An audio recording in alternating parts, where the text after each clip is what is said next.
Australia দক্ষিণ Africa ত্রিদেশীয় series প্রসঙ্গ।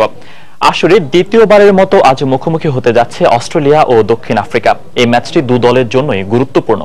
সেন্ট কিটসে সিরিজের চতুর্থ ম্যাচটি শুরু হবে বাংলাদেশ সময় রাত 11টায়। ফাইনালে খেলার সমীকরণে টিকে থাকতে জয় ছাড়া বিকল্প নেই দু দলের সামনে। দুটি করে ম্যাচ খেলে একটিতে জয় পেয়েছে অস্ট্রেলিয়া ও দক্ষিণ আফ্রিকা। ব্যাটসম্যানদের ব্যর্থতায় শেষ ম্যাচে হেরে এবার ঘুরে দাঁড়াতে চায় স্টিফেন স্মিথের দল। তবে ক্যাঙ্গারুদের বোলিং বিভাগ আছে বেশ ছন্দে। অন্যদিকে স্বাগতিকদের বিপক্ষে হার দিয়ে সিরিজ শুরু করলেও পরের ম্যাচে দুর্দান্ত জয় তুলে নিয়েছে দক্ষিণ আফ্রিকা। তবে প্রোটিয়াদের জন্য দুঃসংবাদ হয়ে এসেছে রালি রুশোর ইনজুরি। তার পরিবর্তে দলে নেওয়া হয়েছে অলরাউন্ডার ডিন এলগারকে। সিরিজের আগের ম্যাচগুলো লো স্কোরিং হলেও বাসেটারের উইকেট ব্যাটিং সহায়ক হওয়ায় ম্যাচটি হতে পারে হাই স্কোরিং।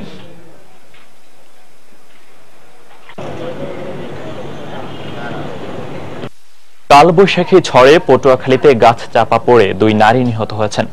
এদিকে কক্সবাজারের বজ্রপাতে দুজনের মৃত্যু হয়েছে।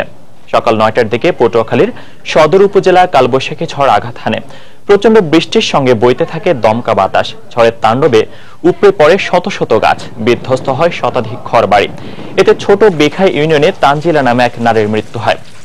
এছাড়া আমখোলা ইউনিয়নে গাছ চাপা পড়ে নিহত হন আরো এক নারী।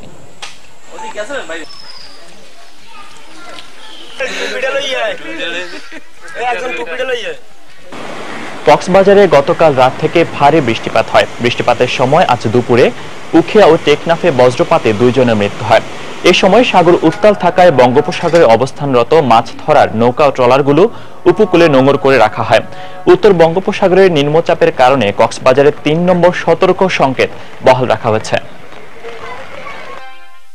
রমজানের শেষের দিকে ভিড় এড়াতে অনেকে শুরুর দিকে কেনাকাটা সেরে নিচ্ছেন। দর্শক, এই মুহূর্তে রাজধানী এলিফ্যান্ট রোডে ইস্টার্ন মল্লিকায় আছেন সহকর্মী রাশেদ বাপ্পি। সরাসরি চলে আছে তার কাছে। বাপ্পি,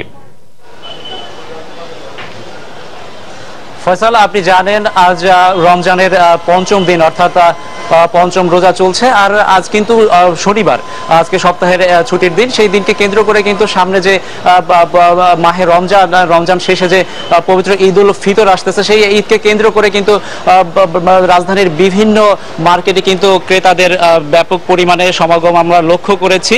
আমি আছি এখন রাজধানীর নিউ মার্কেট এলাকায়। এখানকার যেসব দোকানগুলো রয়েছে, যেসব বিপণী বিতান রয়েছে, সেখানে কিন্তু আমি দুপুর থেকেই দেখতে পেয়েছি মানুষের ভিড়।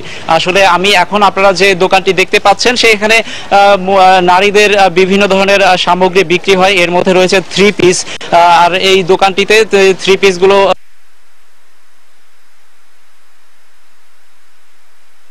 বর্তমানে এবার লং কামিজ বেশি বিক্রি হচ্ছে। মেয়েদের লং কামিজ এর প্রতি নাকি মেয়েদের চাহিদা বেশি, তারা যেমনটা আমাদেরকে বলেছেন। আর এই কারণে কিন্তু এই দোকানটিতে আমি কিন্তু যথেষ্ট পরিমাণে ভিড় লক্ষ্য করেছি।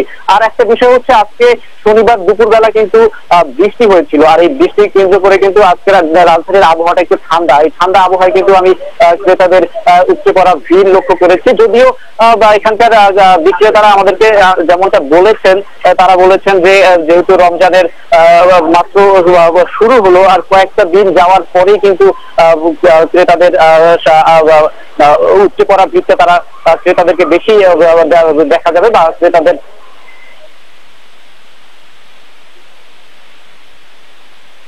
আর আমি এখানকার ক্রেতাদের সাথে যে কথাটা বলেছি, বর্তমানে চাহিদার ক্ষেত্রে কিন্তু লং কামিজের চাহিদাটাই বেশি। আর তাছাড়া এই যে মার্কেটটি আছে, মার্কেটে প্রতি তলায় কিন্তু উপচে পড়া ভিড় লক্ষ্য করেছি। মেয়েদের প্রসাধনী থেকে শুরু করে ছেলেদের বিভিন্ন পোশাক, প্যান্টের দোকান, তারপরে হচ্ছে এখানে বিভিন্ন ধরনের যে সামগ্রীগুলো দরকার ঈদকে কেন্দ্র করে, তার সবকিছু বিক্রি হচ্ছে। আর বিক্রেতাদের একটাই কথা, তারা কিন্তু গতবার কিন্তু যে বিক্রেতারা বিভিন্ন রাজনৈতিক সহিংসতার কারণে কিন্তু তাদের ব্যবসা বিক্রি কম হয়েছিল, কিন্তু এবার কিন্তু রাজনৈতিক সহিংসতা নেই। এ কারণে কিন্তু তাদের বিক্রিটা খুব ভালোই হচ্ছে। এবং কিন্তু তারা যেটা আমাদেরকে বলছেন যে 10 রোজার পর থেকে কিন্তু। দর্শক, রমজানের শেষের দিকে ভিড় এড়াতে অনেকে ঈদের কেনাকাটা সেরে নিচ্ছেন এখনই। সেই কেনাকাটার খবর জানাতে আমাদের সাথে রাজধানীর এলিফ্যান্ট রোড ইস্টার্ন মল্লিকা থেকে সরাসরি যোগ দিয়েছিলেন সহকর্মী রাশেদ বাপ্পি। যাচ্ছি।